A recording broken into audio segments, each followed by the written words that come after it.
하나님의 말씀은 고린도전서 15장 20절 말씀입니다.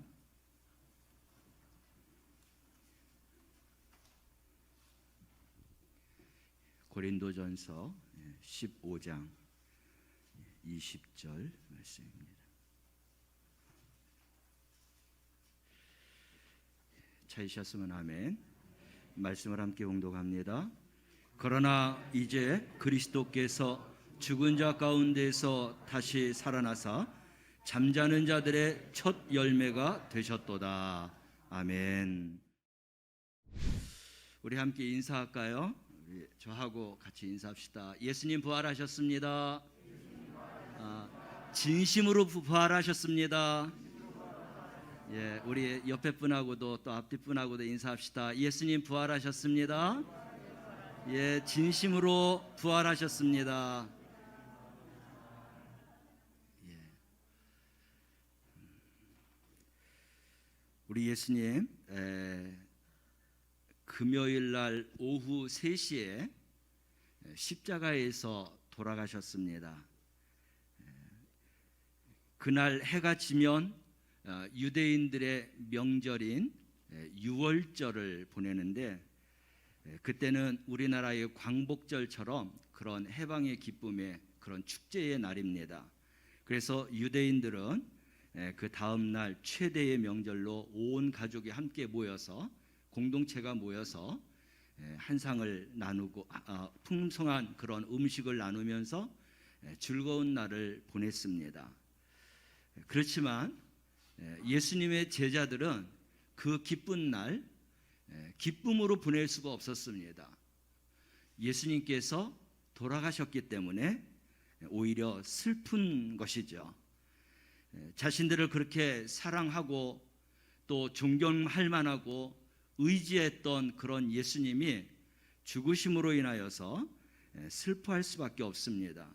그래서 다른 이스라엘 백성들은 그날이 기쁨이요 즐거운 날이요, 그러나 이 제자들에게는 전혀 먹지 못하고 또 도망가는 신세, 또 집의 문을 걸어 잠그는 그러한 시간들이었습니다. 제자들이 슬픈 것뿐만 아니라 죄송하기도 하겠죠.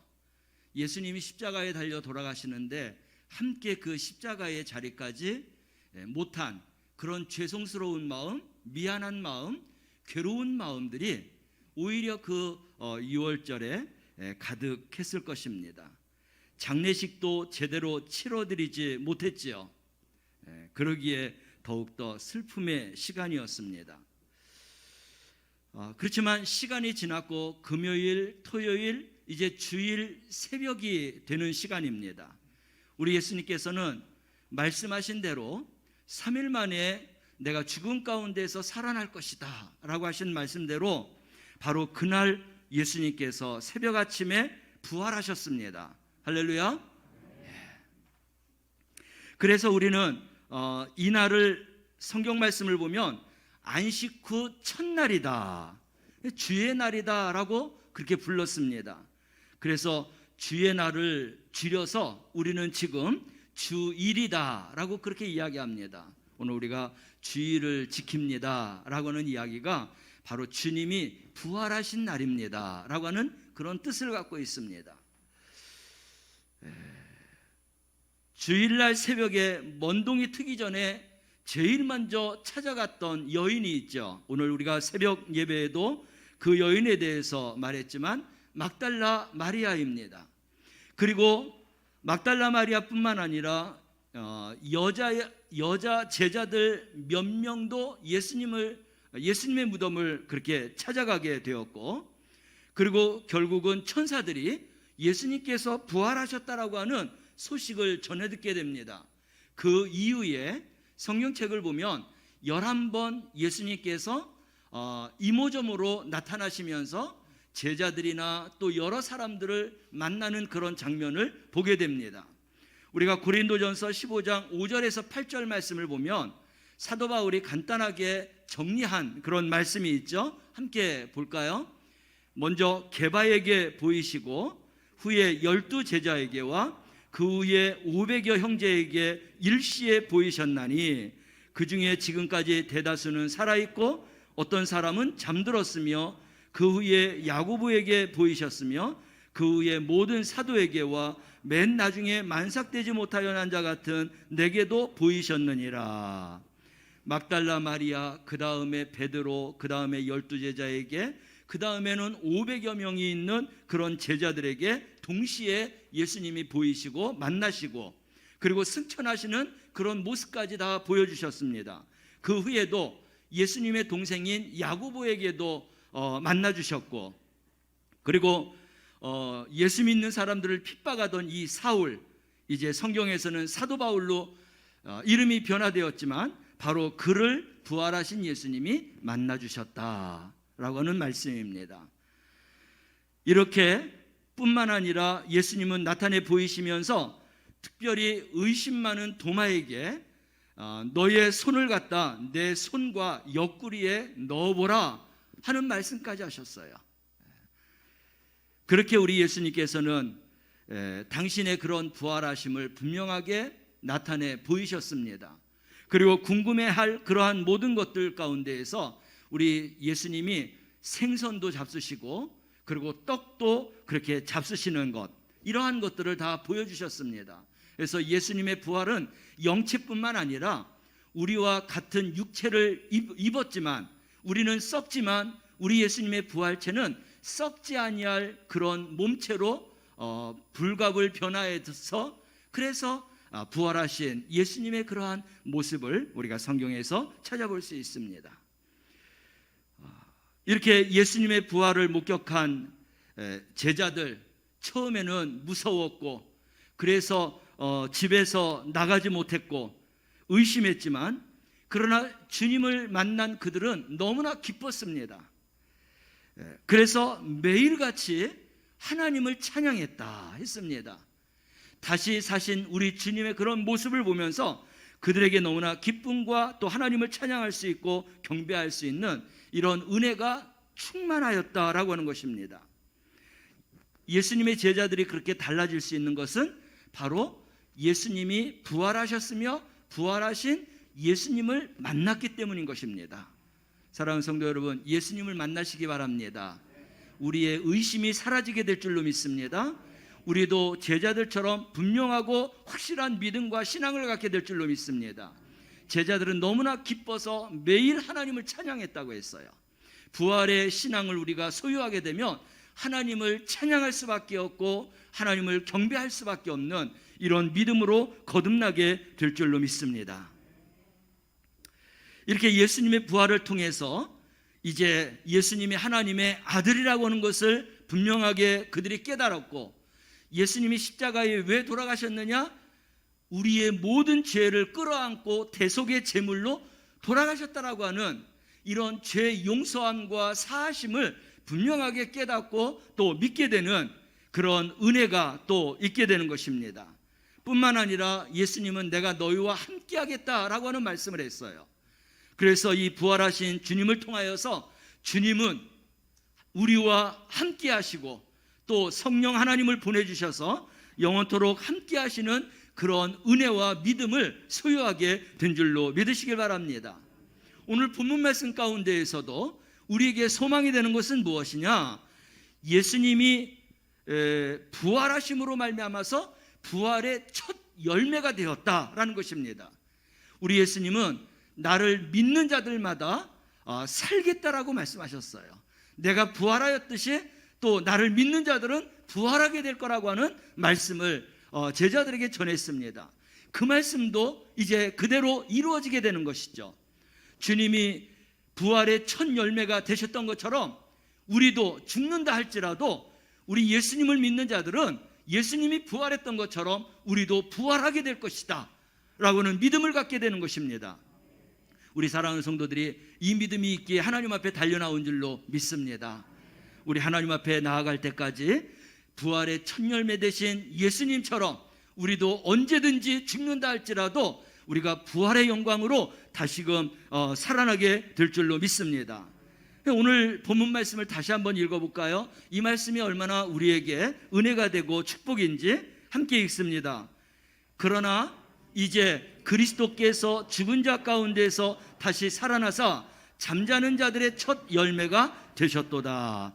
아멘. 우리는 죽음을 무서워합니다. 또 죽지 않고 싶어 합니다. 죽는 게 또 싫은 것이죠. 그렇지만 누구 한 사람 이 죽음을 피할 수 없습니다. 그래서 예수님을 믿지 않는 자들은 부활의 그런 진리를 깨닫지 못하기 때문에 죽음으로 끝나는 것으로 알고 있어요. 그러나 우리는 죽음이 또 다른 세계의 영원한 구원과 영원한 세계의 시작이라고 하는 것을 알기에 우리는 죽음을 두려워하지 않게 되는 것입니다. 바로 우리가 예수님을 믿음으로 말미암아서 이런 부활의 영광이 우리에게도 있는 것을 믿고 우리는 그 주님을 반드시 만나며 또 믿는 우리는 예수님이 부활하셨던 것처럼 부활의 영광을 누리며 살아갈 수 있는 우리 성도들이 되시기를 바랍니다. 그래서 부활하신 예수님처럼 우리도 이제 부활하게 될 거라고 하는 이 믿음이 바로 우리에게는 부활의 신앙이다라고 할 수 있습니다. 이제 그 부활하신 예수님을 만나야 돼요. 우리가 아는 것으로만 끝나는 것이 아니라 그 부활하신 예수님을 구체적으로 만나야, 그리고 내가 보아야, 주님의 음성을 들어야, 보고 듣고 그리고 주님을 만난 경험을 통해서 나는 부활하신 예수님을 믿는다, 나는 만났다, 그리고 나는 고로 예수님이 부활했던 것처럼 나는 다시금 부활하여 살게 될 거라고 하는 고백과 함께 우리는 증인이 되어서 살아갈 수 있는 것입니다. 그러면 이 부활하신 주님을 구체적으로 우리가 어떻게 만날 수 있느냐 하는 것입니다. 물론 예수님이 부활한 그 당시에는 제자들을 실제적으로 만났어요. 뿐만 아니라 이 사울도 예수 믿는 자들을 잡으러 가다가 다메섹 이 언덕에서 주님의 음성을 듣고 주님의 그 강한 빛을 통해서 주님을 경험했습니다. 우리가 이런 경험을 하면 얼마나 좋겠어요. 지금도 예수님을 만나기도 하고 직접 음성을 듣기도 하고 그리고 또 경험할 수도 있습니다. 그러나 모든 사람들이 다 그렇지는 못해요. 그래서 우리가 부활의 주님을 이렇게 만나지 못할 때는 어떻게 만나야 되느냐 하는 것입니다. 그것은 바로 성경 기록을 통해서 부활하신 예수님을 만나시기를 바랍니다. 하나님의 말씀을 우리가 읽고 들을 때에 마음에 깨달음이 와요. 감동이 와요. 때로는 이 말씀이 살아 움직이는 그런 역사하는 말씀이 되어서 내 신비에 새기게 되는 것입니다. 바로 그렇게 말씀이 역사하여서 내 신비에 새기게 되면 이 말씀은 죽은 말씀이 아니라, 문자적인 말씀이 아니라 내 속에서 나를 역동시키고 나를 변화시키고 나를 새롭게 하는 말씀이 되는 줄로 믿으시길 바랍니다. 그래서 우리는 다른 방법으로 만날 수도 있지만 우리가 가장 먼저 만날 수 있는 것은 성경적인 이 말씀을 읽고 깨닫고 은혜가 되면서 주님의 부활하심을 만나야 될 줄로 믿습니다. 우리가 예를 들어보면 이런 거죠. 우리 조선시대의 명장인 이순신 장군이 있어요. 그분이 우리나라에 정말 살아있는 분인가? 그렇게 또 전쟁에서 수많은 그런 승리를 얻은 영웅인가? 우리가 어떻게 믿어요? 우리의 역사책을 읽으면서 과연 이 이순신 장군이 역사에 기록된 대로 그는 존재했고 우리는 믿을 수밖에 없고 그리고 우리는 그를 존경할 수밖에 없는 것입니다. 이렇게 이순신 장군이 우리나라의 한 시대에 있었으며 우리나라의 영웅이며 장군이며 그는 또 나라에 충성한 그런 충신이다라고 하는 것을 분명하게 믿고 의심하지 않는 것처럼 우리는 하나님의 말씀에 이러한 역사의 기록을 보면서 예수 그리스도가 부활하심을 믿고 정말 우리 마음과 생각 속에 새기고 그리고 예수님의 부활을 믿는 우리 성도들이 되시기를 바랍니다.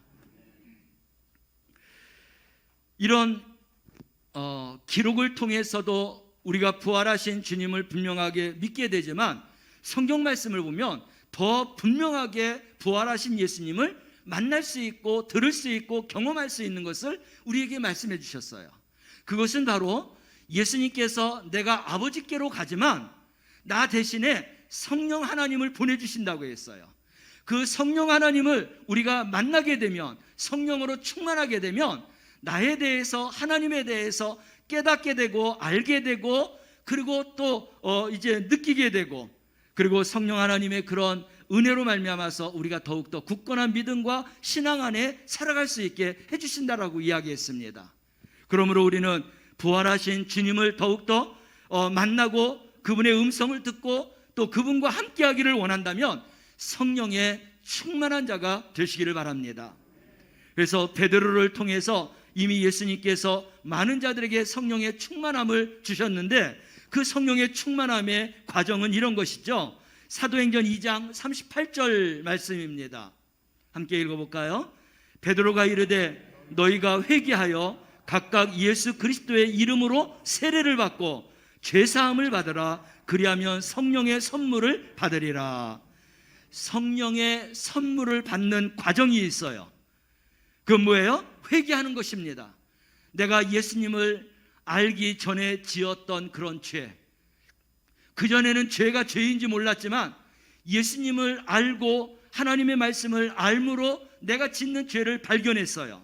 그 죄를 예수 그리스도의 이름으로 죄사함을 받고, 그리고 이제 나는 이 세상이 아니라 예수님으로 살겠다라고 하는 이런 각오와 다짐을 가지면서 나는 예수 그리스도 안에서 죽고 또 예수 그리스도 안에서 나는 새롭게 태어나고 살아가리라 하면서 받는 게 세례인 것입니다.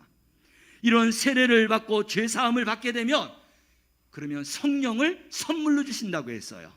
우리 사랑하는 성도들이 바로 이러한 세례일을 통해서 죄사함 받고 성령의 충만함을 입고, 그리고 부활하신 주님을 확실하게 믿고, 그리고 부활하신 주님과 함께 할 수 있는 성령의 사람이 되어서 살아가시길 바랍니다.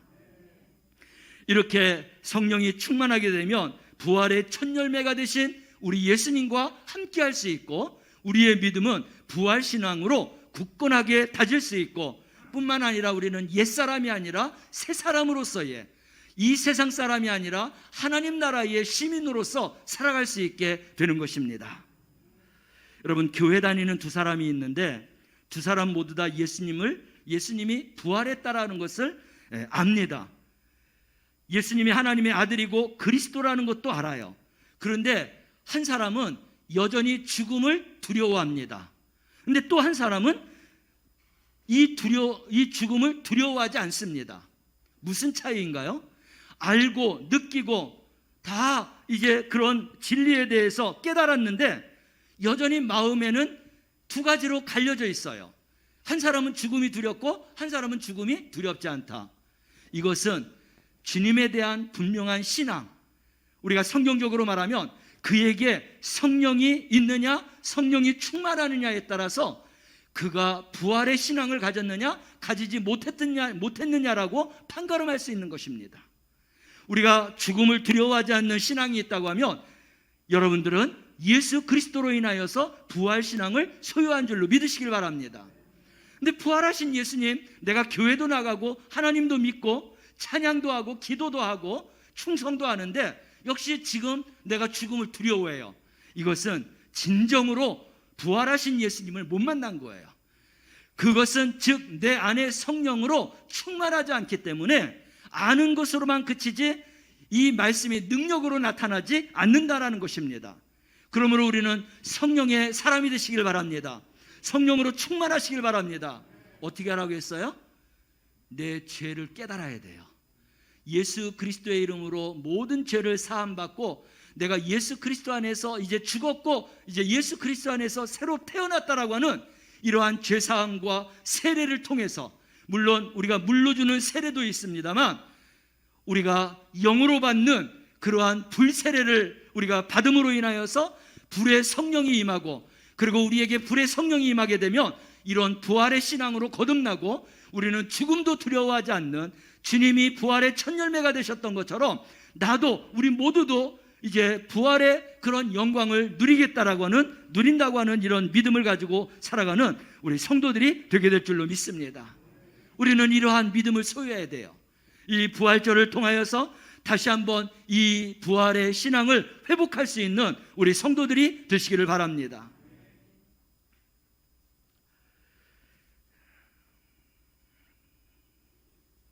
이제 그러한 변화받은 새 사람은 죽음을 두려워하지 아니하고 그리고 부활의 소망으로 기쁨이 충만하게 살아갈 수 있게 되는 것입니다. 여러분, 그래서 우리는 이제 주님 앞에 나아갈 때까지 어떤 마음과 어떤 믿음을 가지고 살아가야 되느냐? 고린도전서 15장 57절 58절 말씀을 볼까요? 읽습니다. 우리 주 예수 그리스도로 말미암아 우리에게 승리를 주시는 하나님께 감사하노니 그러므로 내 사랑하는 형제들아 견실하며 흔들지 말고 항상 주의 일에 더욱 힘쓰는 자들이 되라. 이는 너희 수고가 주 안에서 헛되지 않은 줄 알미라. 아멘. 우리의 신앙이 헛되지 말아야 돼요. 예수님을 몇 년 믿었는데 몇십 년 믿었는데 직분도 받았는데 우리가 온전하게 믿음 생활하지 못하는 것은 이 부활신앙이 흔들리는 거예요. 부활신앙을 갖지 못하는 것입니다. 그래서 이 사도 바울은 이러한 신앙의 승리를 주시는 것은 하나님인데 우리는 견실하며 흔들리지 말고 항상 주의 일에 더욱 힘쓰는 자들이 될 때에 우리의 부활신앙은 헛된 것이 아니라 열매가 될 것이며 그리고 영광이 될 것이며 축복이 되게 될 것임을 믿으시길 바랍니다. 그래서 우리는 이 부활신앙을 늘 소유해야 돼요. 그렇다고 하면 우리는 성령에 늘 충만한 자가 되어야 한다는 것입니다. 오늘 성령 충만하다고 해서 내일 성령 충만하다라고는 보장은 없어요. 우리가 죄를 통하여서 환경을 통하여서 성령의 충만함을 잊어버릴 수도 있어요. 소멸될 수도 있습니다. 그러므로 늘 우리는 깨어서 견실하며 흔들리지 말며 항상 주의 일에 힘쓰는 이것은 성령의 충만한 자가 되라는 것입니다. 그래야 헛되지 않는 신앙과 믿음을 가지고 신앙생활할 수 있다는 거예요. 우리 환경이 어떻든 우리의 모든 상황이 어떻든 우리는 이 하나님의 말씀을 분명하게 부여잡고 환경과 상황이 아무리 나를 고되게 하고 힘들게 하고 어렵게 하고 그런다 할지라도 말씀을 붙들고 그 말씀으로 모든 것을 이기는 믿음의 승리자가 되시길 바랍니다. 그래서 이 부활의 영광을 반드시 누리겠다라고 하는 소망을 가지고 살아가는 우리 성도들이 되시기를 바랍니다. 중요한 것은 이 주님이 다시 오신다는 거예요. 그 주님을 우리가 맞이해야 된다는 것입니다. 그날은 우리가 알 수 없다고 했어요. 그러나 우리 주님이 오시는 날 우리는 이 부활신앙을 가져야 그 주님을 맞이할 수 있고 우리가 또한 영원한 영생으로 들어갈 수 있는 그런 축복을 누리게 되는 것입니다. 그때까지 우리에게 주신 이 성령의 충만함, 부활의 신앙을 가지고 우리 주님을 바라보고 이 기쁨의 소식을 전하면서 살아갈 수 있는 우리 성도들이 되시길 바랍니다.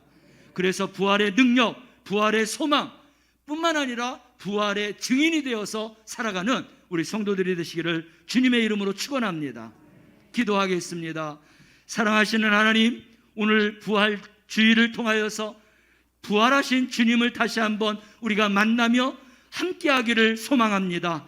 하나님의 귀한 말씀을 통하여서 말씀이 살아 역사하는 가운데 굳건한 믿음을 세우고 부활하신 주님을 만나게 하여 주시고 성령의 충만함을 입으며 주님이 오시는 그날까지 성령의 충만함 속에서 주님을 맞이하는 부활의 성도들, 부활의 영광을 보는 증인이 되어서 살게 하여 주옵소서. 예수님의 이름으로 기도드리옵나이다. 아멘.